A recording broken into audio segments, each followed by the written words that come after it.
নমস্কার, বাংলার রসোই ঘরে আপনাদের সকলকে স্বাগত। আজকে এমন একটা রেসিপি বানাবো যেটা শুনলেই জিভে জল আসে। শাহী পনির। এই পনির হবে একদম রেস্তোরাঁর মতো ঝলমলে, একেবারে নিজের রান্নাঘরের গল্প জড়িয়ে। চলুন রান্নাটা শুরু করি। আপনারা দেখতে থাকুন কিভাবে শাহী পনির আমি বানাই।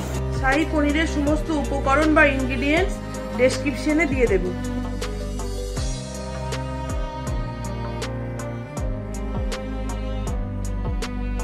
গ্যাস জ্বালিয়ে ওভেনে কড়াই চাপিয়ে দিলাম। এতে 3 টেবিল চামচ সাদা তেল আর 1 টেবিল চামচ আমুল বাটার দিলাম।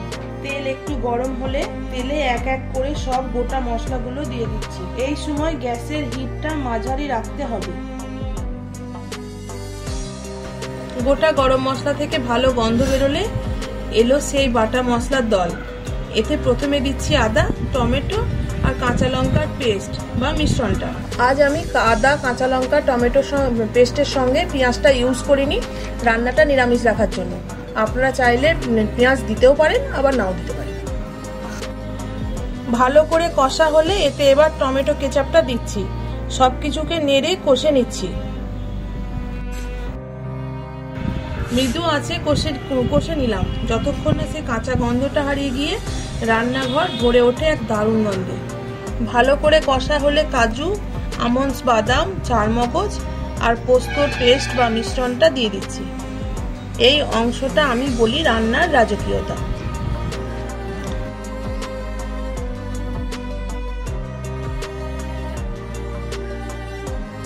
আবার ভালো করে সবকিছুকে নেড়ে কষে নেব।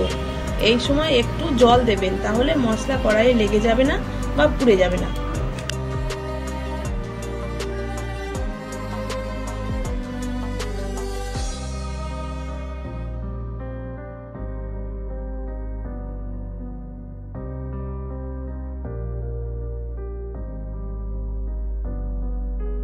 ভালো করে কষা হলে এতে এলো গুঁড়ো মশলার দল।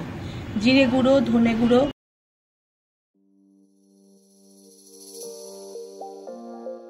কাশ্মীরি লাল লঙ্কার গুঁড়ো আর স্বাদ মতো লবণটা দিয়ে দেব।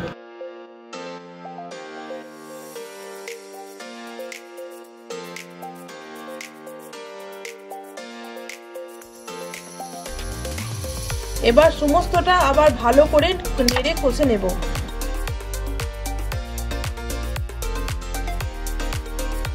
এই সময়টা পুরো মন দিয়ে কষতে হয়। মশলা থেকে তেল ছাড়লে বুঝবেন সময় এসেছে দই দেওয়ার। দেখুন মশলা থেকে তেল ছাড়তে শুরু করেছে। এতে এবার হাফ কাপ টক দইটা দিয়ে দিচ্ছি। দইটা আগে থেকেই ফেটিয়ে রেখেছিলাম যাতে কষা মশলায় ভালোভাবে মিশে যায়।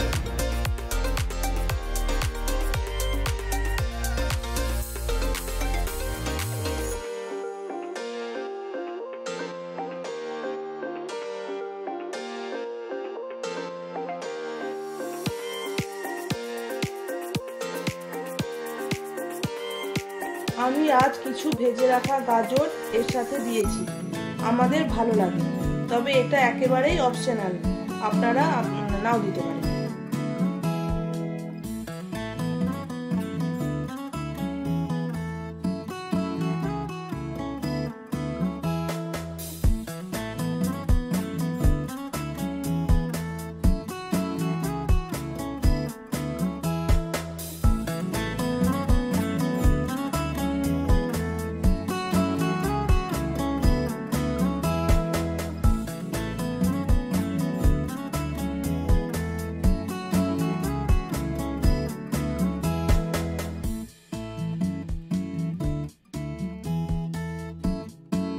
হলুদ আন্দাজ মতো।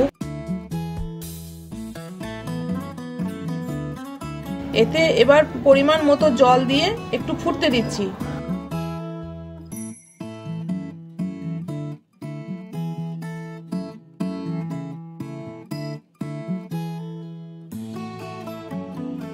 কিছু চিনি মানে মিষ্টি স্বাদ তো দিতেই হবে, চাইলে চিনিটা অ্যাভয়েড করতে পারেন, এতে স্বাদের কোনো হেরফের হয় না।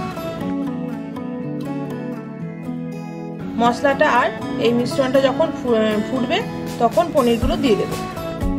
এবার ওদের ভালো করে নাড়তে থাকুন যেন পনিরের প্রত্যেকটা টুকরো সেই সুস্বাদু গ্রেভিতে ডুবে যায়। এই রকম ঠিক হয়ে আসলে শেষে কসুরি মেথি 2 চামচ দিয়ে দিচ্ছি।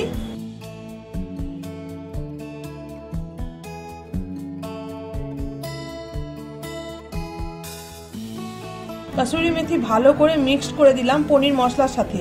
এই সময় গ্যাস বন্ধ করে দিলাম। এই একটা উপাদান পুরো রান্নাটার গন্ধ আর স্বাদকে এক ধাক্কায় উপরে তুলে দেয়।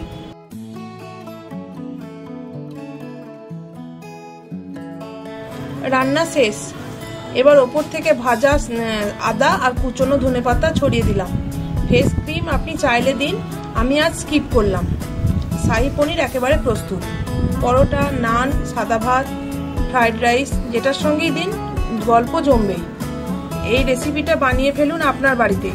রেস্তোরাঁয় না গিয়েই রেস্তোরাঁর স্বাদ পেয়ে যাবেন। রেস্তোরাঁর টাকা আর যাওয়ার সময় দুটোই বাঁচান। কমেন্টে জানাবেন কেমন লাগলো আজকের গল্প আর কে কে রান্না করলেন। আবার আসবো নতুন গল্প, নতুন রান্না, নতুন স্বাদ নিয়ে। নমস্কার, ভালো থাকুন, সুস্থ থাকুন আর খাওয়া দাওয়ার আনন্দে জীবনকে রাঙিয়ে তুলুন।